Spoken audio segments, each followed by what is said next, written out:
Good morning, good afternoon, good evening, and however you are joining us on this episode of the podcast, it's mighty fine to have you here. On this episode, I have Cath Possamai, CEO, Recruitment Group at British Army. Cath has one of those jobs that when you actually hear what she does, you do kind of take a back step and think, flipping heck, that is one hell of a role. It sounds on the surface quite easy to say that you do recruitment, but when you hear in this episode what is actually involved in that, it will literally take your breath away. This is a role that has political, military, social, and corporate oversight. When you actually hear the intricacies of what it is that Cath has to negotiate in order to achieve what she does, frankly, I find it breathtaking. I've always found Cath to be incredibly decisive, succinct, verbally fluent, intellectually completely on the ball, and just one of those personalities that is an absolute tour de force. So enjoy the podcast and I hope you get as much out of it as I did. Next week I have Lucinda Pullinger, the Global HRD for the Instant Group. The week after that I've got Dave Ulrich, the HR guru. Then I have a whole host of other people lined up, also with topics covered with Kevin and Stu and Filippo, who are part of the team. Subscribe!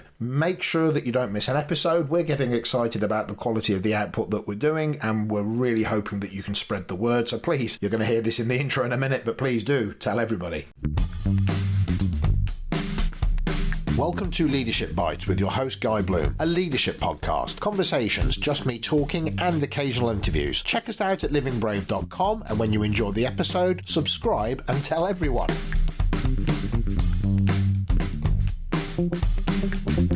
Cath, great to have you on this episode of the podcast. Lovely to be here, Guy.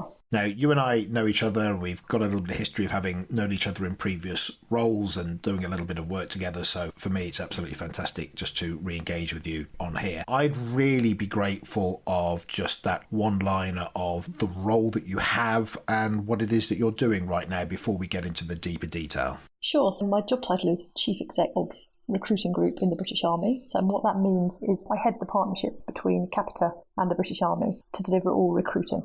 So that's regular and reserves for the Army, and soldiers and officers. And my team are responsible for everything from the TV adverts that you see right through to the point at which a recruit enters basic training. So pretty expansive. Yeah, and interesting, it includes medicals, includes physical assessments, it incorporates all of those career centres around the country that people see on the high street. And it involves a team of about 1,400 people, blended between the military, it's about 500 military, and around 900 civilians. So we'll get into some of the nitty-gritty of what that feels like and what the reality of that is to work in that context. I guess what I'd really like to do is get a sense of the journey that took you to the role that you inhabit now, just to give a sense of the stepping stones that led to the position that you inhabit. I definitely didn't plan this, but it's an interesting serendipity to the way my career has worked out, I guess. When I was 18, I walked into an Army Career Centre because in Chelmsford, in Essex, where I grew up, you could do a 3-year short service commission then, and I thought it would be a great thing to do between school and university. And I'd always been really interested in the military, so I screwed up my courage and pressed the doorbell and walked into this career centre and was met by a older male sergeant who looked at me like I was slightly mad. Definitely made me feel like I didn't belong. So I kind of walked out again 5 minutes later, a bit disappointed and deflated and confused, and dismissed all thoughts of a military career. And I was very into sport, so I ended up doing a sports science degree up at Loughborough, and from then fell into recruiting just because I wasn't sure what else I wanted to do. And I had a friend who literally said to me, you're gobby, you'd be good at recruitment. It was as simple as that. And so I then worked in a variety of different recruitment, mainly recruitment outsourcing situations. And now I find myself through a couple of different roles in Capita before this one. Running large-scale recruitment outsourcing solutions effectively has been most of my career. And now I'm running the British Army's recruitment outsourcing solution. The irony of ironies, from back when I was 18, feeling dismissing thoughts of the military career, I've ended up working alongside a Major General. So in the eyes of the Army, I have the equivalent rank of a Major General, which never ceases to amaze me. And obviously that career centre in Chelmsford is now part of the team that I run. And I know that if my 18-year-old self was to walk in there now, I'd have a very different experience. So it has there's a nice poetic. I like that. First of all, I'm going to start calling you Mark. I think that's appropriate. Please. So I think it makes me feel very old. I do not. Well, I won't do that. But I do have this. It's funny when you talk about going into that army centre. I wonder if unconsciously you're not a boy. Why have you walked in? Oh, I'm sure there's a bit of that. Absolutely. Yeah. I mean, and diversity and driving greater both gender and ethnic diversity into the army is a very, very key goal of ours at the moment, and difficult to do. and a huge challenge. So let's just look at that partnership between Capita, which in itself is quite an entity, is I think one of the largest employees in the UK, if I remember. Probably. Second or third. Yeah, something like that. It's a significant size of enterprise. And the Army. You've got that private commercial culture and the military culture. And I think just regardless of actually making something like this work, the pure dynamics of those two cultures and operating within it before you even actually get going on what it is that you've got to do. I'd love to hear about that. Yeah, and I think everyone would recognise that in the early days of RPP, as we're called, the Recruiting Partnership Project, started in 2012, both Capita and the Army probably got it wrong in the way we approached the partnership. And instead of doing what it was intended to do, which was to leverage the best of the civilian expertise and the best of the military expertise to form a greater whole, effectively, what we got was the worst of both sides of the partnership. It took both organisations a while to recognise that, but the power of the change, now we've achieved that, has been really impressive and really telling. And there's been all sorts of press coverage. There's been 2 NAO investigations, National Audit Office investigations into the contract. But in 2018, both organisations came together under the leaders, so the Capita Chief Exec John Lewis and the head of the Army at the time, Sir Nick Carter, who both said, right, enough is enough. We've all made mistakes here, but let's draw a line and move forward. And we want this partnership to be an exemplar of private-public sector partnering. And therefore, as our leadership teams, we are challenging you and empowering you to do something about it and to change the dynamic. That was the point at which I was stepping up into my current role, and a new general on the side of the Army, a guy called Paul Manson, was stepping into his role. And the two of us were very fortunate, and we had, a real advantage over our predecessors in that we had that absolute empowerment from the top of both organisations to change how we went about things. So we entered the challenge with a real attitude of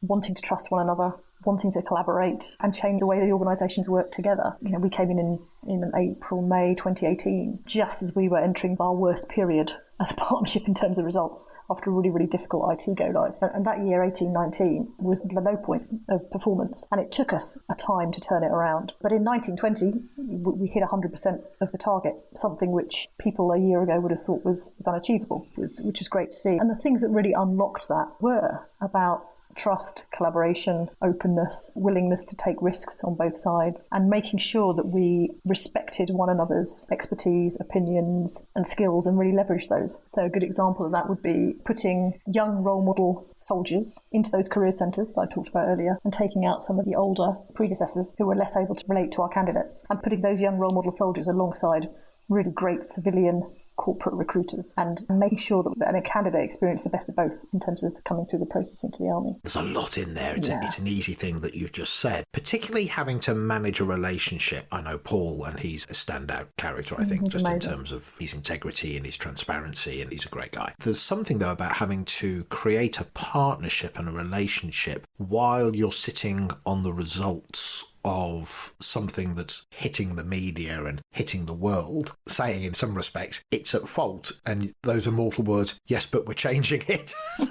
It's it's like, well, of course you'd say that, but actually no, we really are. Yeah. But having to manage people to believe, maybe primarily in the relationship between you and Paul. Yeah, there was quite a lot of that, and we recognised quite early on that if we were going to change the performance, that we needed to create some breathing space for the teams. They were very, very change weary, having gone through, a lot of them have been there since the beginning, having gone through 6-7 years of failing to hit targets, massive public criticism, being part of an adversarial relationship because both military and civilian were frustrated by our inability to deliver what everyone wanted to deliver. And there was a lot of external interference and kind of silver bullet solutions that they would get constantly under pressure to implement, which then went wrong and so caused more issues. And so we needed to give them some breathing space and just give them, I suppose metaphorically, put our foot on the ball, as they say in football, take a knee, as Paul talks about in military parlance. And to do that, we had to get ourselves some breathing space by giving some of those external stakeholders that we had to manage the confidence that we were doing the right thing.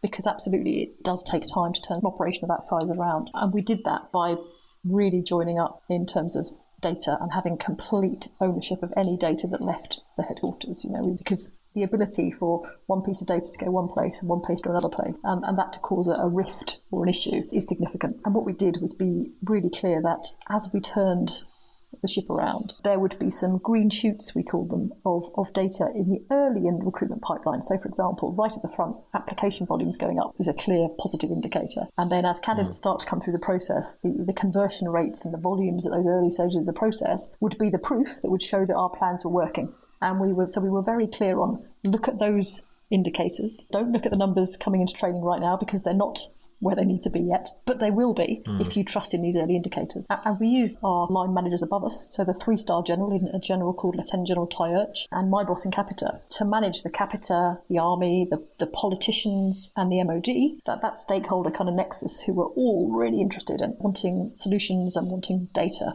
constantly. We leverage those people above us and to really focus on, look, the plan is sound, but you need to give us some space. But look, we will give you the data, but it will be the data as the plan progresses, you'll see those green shoots start to move through the rest of the pipeline. And eventually, you will see it in more soldiers into training, which is what happened. So that's something about managing the narrative and ensuring that both you and Paul have you've got your own individual voices for your own audiences, but actually when those people come together, they're in essence hearing the same thing. Yes, and we realised quite early that although it was great to have that level of interest and support from our senior stakeholders, it was critical that we spoke with one voice, and the partnership at our level absolutely had one narrative. And we were burnt quite early on with that. So I might have told something to my Capita superiors that ended up going across to the Army and down to Paul before I'd had the chance to tell Paul. And he was like, well, what the hell? So once we I thought we had an agreement. Once we identified that risk, we corrected it. And so,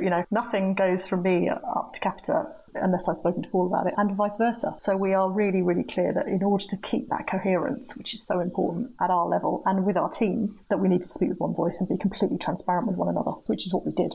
Yeah, and it made a real difference. So trust is this massive factor, isn't it? Trust is a huge factor. And it's interesting because now kind of coming to the end of our journey as a partnership, because Paul's about to retire from the Army, we've been reflecting on that journey, and we absolutely pinpointed trust as being critical. It was interesting, and we reflected that we kind of allowed it to build organically. We didn't sit down at the outset and contract how we were going to work together. We just instinctively trusted one another, and we were lucky, I think. We were reflecting on it. We were lucky. It did work. But now as I embark on my next partnership with Paul's replacement, who's a guy called Chris Bell, who's fantastic. But I have consciously now, Chris and I have sat down together and we have gone through a whole bunch of relationship contracting activity so that we consciously make those decisions about how we're going to lead together, where we're going to consult one another, how we want to receive feedback, how we will work with our various superiors, what our joint goals are, etc., to try and fast track the development of that trust, because that relationship is, in our situation, a contract like this is so critical. So when you look at that change that you've driven, some of that has been wrapped up in some of the things that you've said. But if you had to almost say what had to change, what was it culturally that had to change on both sides, or the meeting in the bridge in the middle, to actually make something like this work? So I think there was some core elements. Like Paul identified that we needed the teams to feel really empowered at all levels to drive change. There are two ways in which we went about doing that. For the military, they talk about mission command, which is about the commander setting their strategic intent, and then the subordinates being clear on what that intent is, but having the freedom to operate in order to deliver that intent, if that makes sense. And Paul absolutely drove that mission command through the military chain. Separately, for the civilians, we needed exactly the same effect. We needed people to feel like if they saw an issue or challenge in their particular area of sphere of operation, that they fix it. Whereas previously, the issue would be people on the ground would see a problem, they would tell their boss, and then they think they've done their job, and they would wait. Be subordinate to the hierarchy, yeah, exactly. I guess. Very, very hierarchical. Fearful of very hierarchical, being accountable. Very command and control, which meant that we just couldn't adapt and react as we needed to. So we coined a phrase called "Be Your Own CEO." And CEO stood for curiosity, empowerment, and ownership. Boom. Love that. And importantly, that message was driven consistently to the teams again and again and again through a number of interventions. And we really needed to take the top 90 to 100 in my organisation, 1,400. Effectively, most of them were operating as managers, and I needed them to be leaders. They needed to really lead their particular areas of the operation. And so we brought them together and gave them a real identity as we call them, the extended leadership team, and invested significantly in a programme we called the Inclusive Leadership Programme. But that was all about driving Be Your Own CEO message at the heart of it, but with a really, really heavy focus on driving an inclusive culture in the organisation. Our marketing promises in the Army is about belonging. This is belonging. Find where you belong. That's what the army marketing is all about. And if that's not true for our own people, then how on earth are they going to carry that message out to the candidates? So we invested quite significantly in doing that. And that was tough because, remember, we were operationally under massive pressure, and taking people out of delivering targets to spend time on this inclusive leadership program was a tough decision, and one which wasn't necessarily immediately supported by all of my leadership team. But actually, it made a huge difference in terms of that driving that cultural sense of belonging, helping everybody to have a common lexicon, because the program we went through gave us all a common lexicon around leadership and around inclusion, and all of our military and civilian leaders went through it. It wasn't just the civilian team, and it made a real cultural difference. And the change in some of my leaders they're unrecognisable from 2 years ago, which is fantastic. There is something about the bravery to take people out of their context, do work with them when actually there's maybe an air of panic or an air of momentum that actually says, to pause and create time to do something like this it's very difficult for some people to comprehend, actually, that we haven't got that time, or can't we do it when we've sorted it? Oh, absolutely. And that was why it was initially a tough one to get through with all of my particularly operational leadership, who were focused on delivering the operation, quite rightly. But we believed collectively, actually, we believed passionately that unless we unlocked that cultural change in the organisation, that we'd never get to where we need to be. So, and fortunately, it was the right thing. 100%. In terms of results, you talked about hitting targets, but where was it when you and Paul walked in to obviously hitting that target? What has been the shift? Well, in quarter one of the 18-19 recruiting years, that's April to June 2018, which was as Paul and I stepped into our roles on either side of the partnership, that was the worst quarter that the partnership had ever seen. I think we delivered, in the first quarter, you should deliver broadly 25%. Because of the way we do seasons, it's not quite that. But you certainly should have delivered about 20% of the annual target in that first quarter, and we did only 7%. And that was the worst quarter. So we were literally at the nadir of the partnership results as we came in. And then over time, the first quarter that we saw the results of what the work we did was quarter four of that year, so January to March 2019, which was the best quarter that the partnership had yet had. And then we surpassed that again the following year, because by then we had the right people in the right roles, doing their jobs well, feeling empowered, feeling accountable. The relationship and the trust was there. We'd made some policy and process changes to really unlock things. And so last year, the 1920 year, we really flew, and we delivered that magic 100% of the target. And I briefly touched what you were doing when you were in role, just very, very briefly. And I do remember something around some of the processes that were the timeline it might take somebody from application that actually almost meant they may have become disinterested or gone and done something else in between. And that seemed to me one of those clear things that shortening that process, that regardless of anything else, there were hurdles and blockages in the way, just in the systems itself. Yeah, and it is. It's difficult because it's got to balance the fact that, we're not recruiting for Tesco. It's a massive life choice and vocation choice to join the army. And there are necessarily complexities that have to be gone through, such as medicals, which is probably the longest pole in the tent as far as recruiting process is concerned, fitness standards, background checks, etc. So it does make it complicated, but it was unnecessarily lengthy. We've done quite a lot to shorten it, and we have.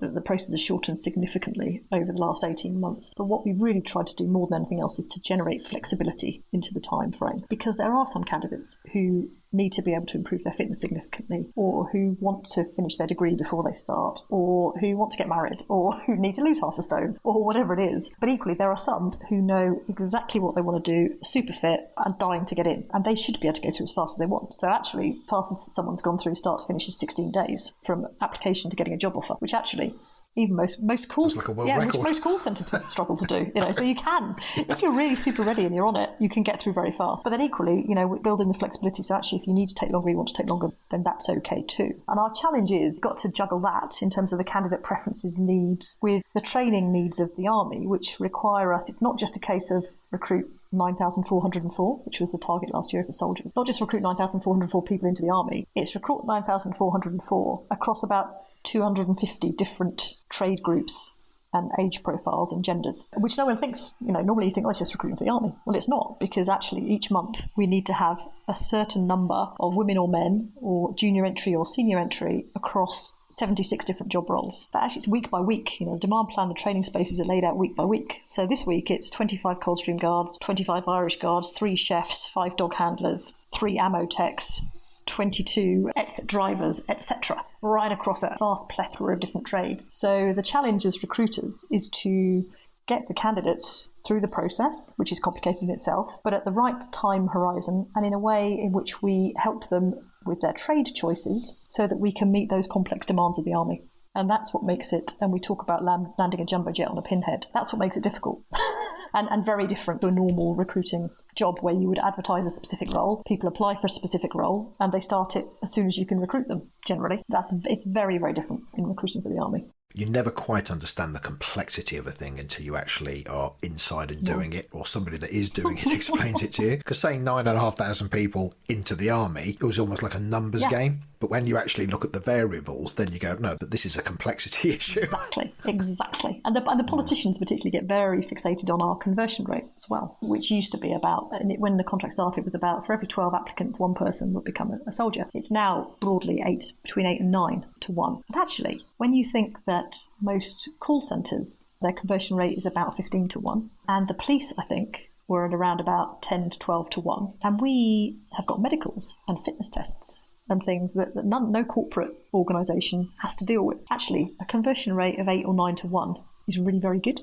If somebody was listening to this and they were being devil's advocate and said, well, did you just make it easier?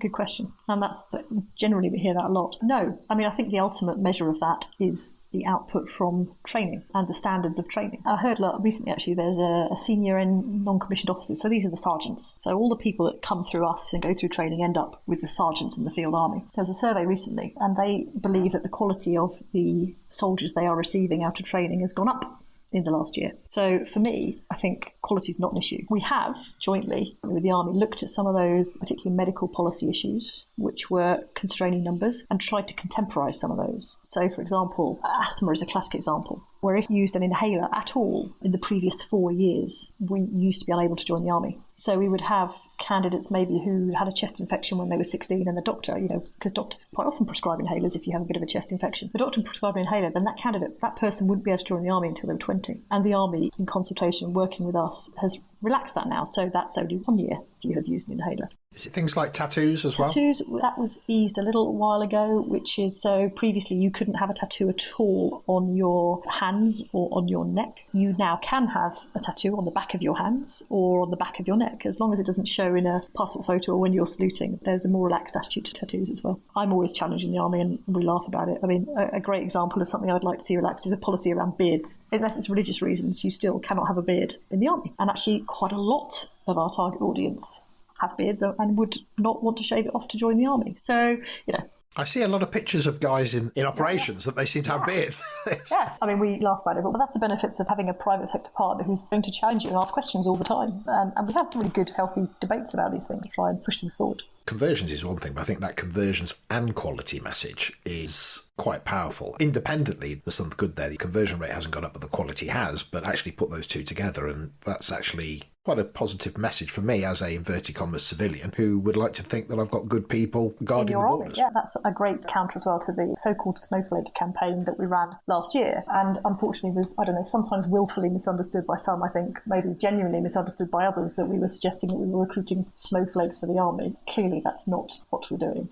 That really brings me into my next question, which is the Snowflake campaign. And some people may not quite know where that came from or what that meant. I remember when it came out, I sometimes see an advert or I'd love to have been in the meeting where somebody suggested that. And that, are you joking, from one person all the way through to, that's absolutely goddamn genius from another. I'd love, that must have been a moment. But I'd like to just hear that. How did it come to be? And then did you think, there is always going to be a reaction to this, or was it a surprise? And then having to weather that reaction, and then boom, the results of it come in. It sounds like just a great story. It was fascinating to be part of. I mean, one of my favourite meetings of the year, every year now, are when we sit down with the marketing guys and look at next year's campaign and start discussing, seeing the early creative ideas. And we're already in those meetings now for January 21, and I can't tell you what they're going to be, but no, I can't wait. The Snowflake campaign was year 3, actually, of our what we call our belonging campaign. It was a build upon the previous 2 years, and what we identified through a lot of qualitative and quantitative research was that one of the really unique benefits of the Army was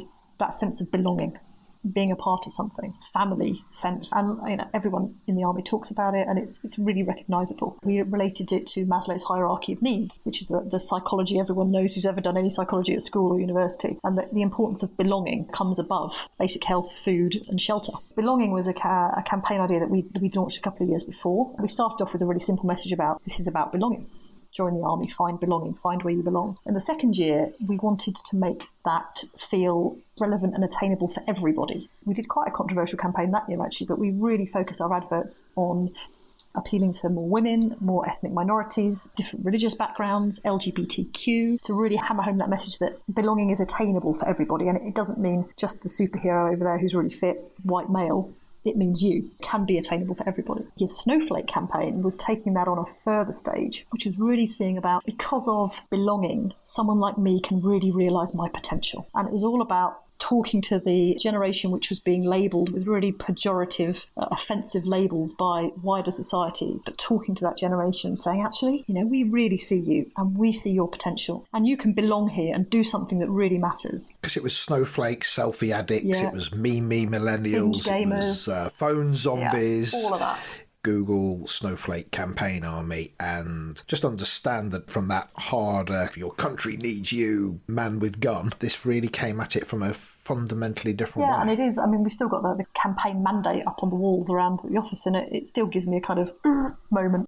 Boom, boom moment when I see it now. It's so powerful. But ironically, to your question about being in the meetings where we talked about it, when I first saw those posters, which are basically, and for the listeners, a parody on Kitchener World War I posters, and it was all about That's your right. Army needs you. So snowflakes, binge gamers, your army needs you. And actually, what I thought was going to be incredibly controversial and get the headlines when they launched was the Kitchener reference and the World War I reference, because this was, remember, 2018 when we were conceiving the campaign. It came out in January 2019, and obviously the centenary of World War I was very much in it. And I thought the adverse reaction or the controversy would be about us doing the Echoes of Kitchener thing. I didn't think it was going to be about the labels, because I thought that it was so obvious we weren't calling people snowflakes. We were taking mickey out of how society has labelled that generation. But actually, when the campaign launched, January the 3rd, 2019, I remember it so well. that was what got the headlines. And it was an incredible rollercoaster 24 hours. We did launch at the MOD main building in London, and my marketing director, Nick Terry, and the Army's colonel that we worked with, Ben, jointly stood up and did the launch. And we had CNN, I think, in the room, ITV, BBC. Yeah. We also had Dame Kelly Holmes and some of the other big military authors who are real influencers on Twitter, because we wanted them to understand the rationale behind the campaign and to be supporters of it. So it was a really interesting mixed audience of media folk and influencers. It went down brilliantly, and Nick Terry, my marketing director, was on Radio 1 being interviewed, and Colonel Ben was on ITV News. Yeah, and it was an incredible day of just, wow, what a high. And then I went home that night, and I put something on LinkedIn about how proud I was of the campaign and how excited. Yeah. And I went home and I went to bed, and I got a phone call at 11 o'clock at night from my social media manager. I thought, why is she ringing? And she said, Cath, look at Fill Your Boots. Fill Your Boots is a military banter site on Facebook, basically. Someone had screenshot my LinkedIn post and put it on this site. And by that 11 o'clock that night, there were something like 170 posts of just vicious, nasty personal abuse against me because of this campaign.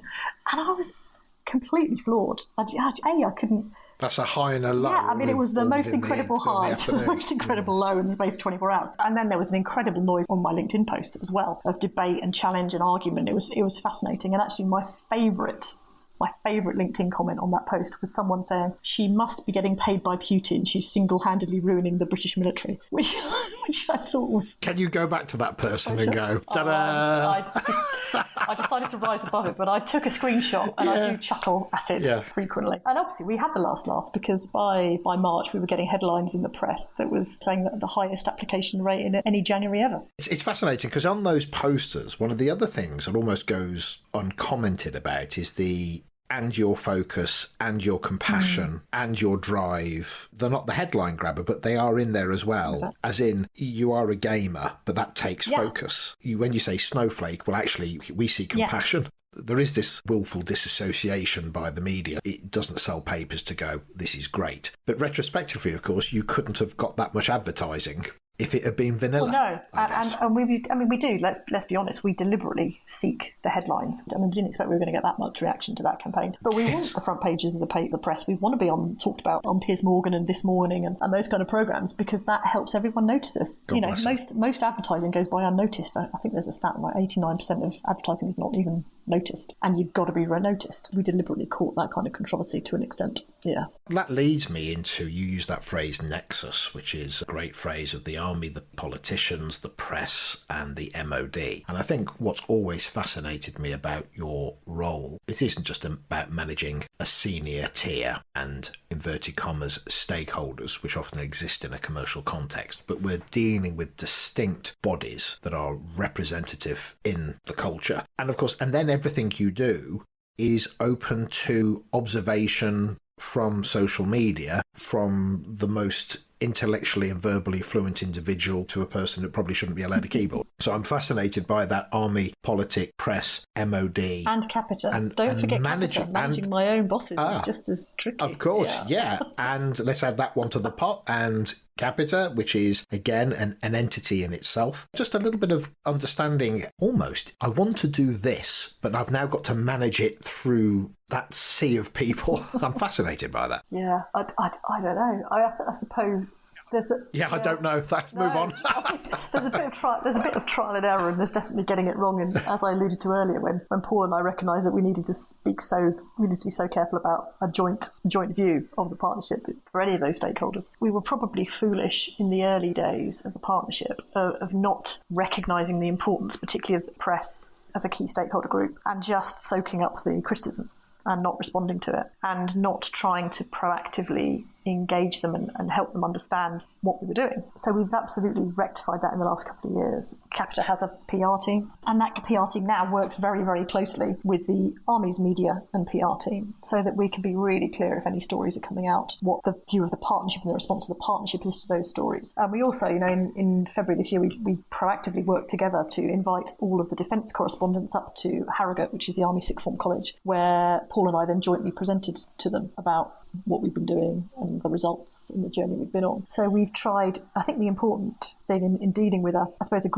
nexus of stakeholders like that is just making sure you consider them all the time, and you don't react, but you proactively plan which group needs to have which message at which time, and who is going to deliver that message, and how are you going to deliver it, so that you, instead of reacting to events, you are slightly more master of your own destiny in terms of how that plays out. Doesn't always work. I've learned a lot in the course of this job, and had some great support from both Capita and the Army in doing that. And I guess it's much easier to hold a position when you've actually done a change around, as opposed to those first opening salvos when people have got the opportunity to say, well, you're wrong, because you've got no frame of reference for being right.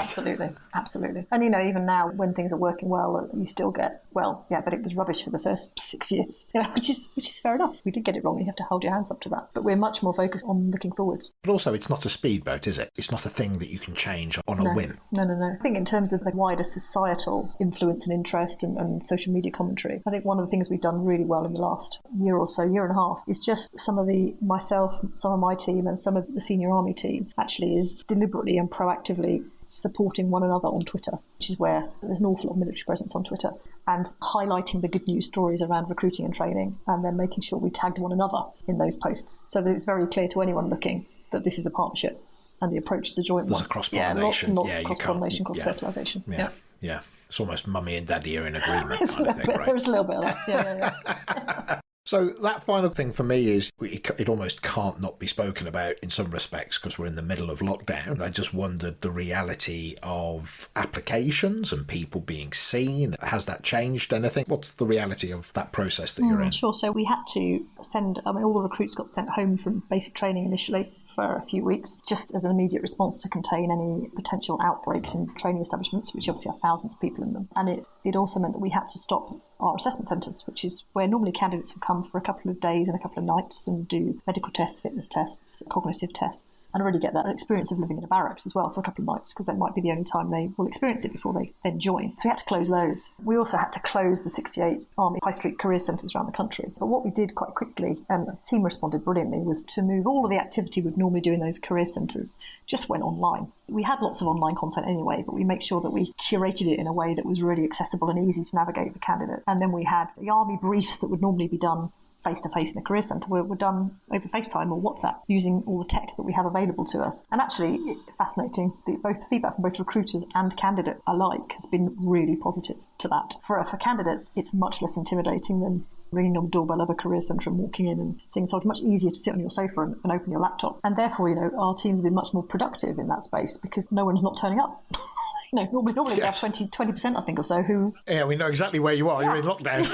Yeah. You normally have a chunk of people who make an appointment and don't show up for it. So it's a waste of time, but you don't have any of that in lockdown. So that's been interesting. And the team's pivoted brilliantly in terms of... So that candidate experience is still really positive in the early stages of the pipeline. We're just in the last couple of weeks reopening our assessment centres with a much reduced capacity, no overnight stays at the moment. Had to equip our doctors with PPE. There's a really rigorous cleaning regime. And we are spacing candidates out so they are socially distanced when they come in. And we're therefore, our capacity is reduced to about 600 a month through assessment centres at the moment, whereas normally we'd have a couple of thousand. So a lot of work at the moment is going into working out how we can safely increase those volumes despite the constraints we've got to deal with. And we have seen a bit of an uptick in applications as well during March and April and May. But it's interesting, and the profile of those applications has changed. So we've got fewer young males and more older people applying. When I say older, late 20s, early 30s type age groups. I should say that doesn't make me very old. Yeah, I just... But yeah, and so it'll be interesting to see how the applications perform and convert, actually, because it's a very different profile of applicants. Looking forward into the future, because I know that's really how you operate, Cath. The past is what it is. Let's learn from it, but let's step into the future. What is either the future for the focus that you've got within the role, or anything that is worth an observation or commentary to? I think right now, I think it's interesting. So our focus is utterly on recovering the operation post-COVID, adapting to whatever new normal looks like. Principally is delivering the Army's targets for this year. So that's 9,867 regular soldiers, 2,500 reservists, 700 or so officers. And I think it's a commentary on how far the team has come, in that having delivered 100% of the target last year, no one's blinking in the face of dealing with a pandemic and an increased target, and effectively having lost 2 to 3 months of working because we couldn't run the assessment centres and training was shut. Everyone still believes that we will do the target, which is fabulous for me to see. I suppose it's a commentary on the culture and the power of success breeding more success, and self-belief and confidence. The confidence in the team is really palpable, which is great. And so for me, it's about doing that. And then it's also about discussions that we're having around extending the contract, because it comes to an end in 2022, but there's the option to carry on for 2 years. So we're having those discussions at the moment with the MOD and the Army. And beyond that, beyond that period, then what we really want to do, our vision statement as a team, is to become world-class leaders in defence recruiting. And we want, absolutely, to run Navy and RAF recruiting as well. So that's the real goal. And that would be really exciting. Well, listen, Cath, I'm going to bring this to a close. It's been an absolute joy speaking to you, and I just thank you for the commentary, your observations, and just what seems like one heck of a journey that I can feel your pride in it. I imagine there's a huge amount of pride in place that may not have been there some time ago, but it feels as if that's something that will be living with people and they'll be proud of and talking about for some time. Yeah, the team are, and rightly, the team have been amazing. And some of them particularly who've been around since the beginning, the journey they've all gone on. It's been phenomenal. And to show that two organisations as different as Capita and the Army can produce something that is so much more than the sum of its parts, I think, which has been fabulous. And I'm really hoping that what we've done can support learnings and better outsourcing partnerships between private and public sector going forward, because undoubtedly the public sector needs the private sector and vice versa. And we can do so much better at working together, I think. On that note, Cath, thank you so much. Thank you guys, it's been great. I hope you enjoyed that as much as I did. I find the way that Cath navigates the landscape that she has to work in absolutely fascinating, and there's just so much to think about and learn from the way that she sees the world, and has obviously mastered it, I think, to a great level. As I said at the start of the podcast, we've got some great people coming up. Please subscribe, please tell people. We're trying to grow the podcast. We want it to add value. Reach out and say hi. Let me know about people that you think would be good to get on the podcast, and also any topics that you think might be worth covering when I'm speaking to Kevin and Stuart and to Philippa. On that note, see you on the next episode. That's it. Subscribe so you keep updated on new episodes. Visit livingbrave.com if you want to connect with us and find out more. This has been Leadership Bites. See you soon.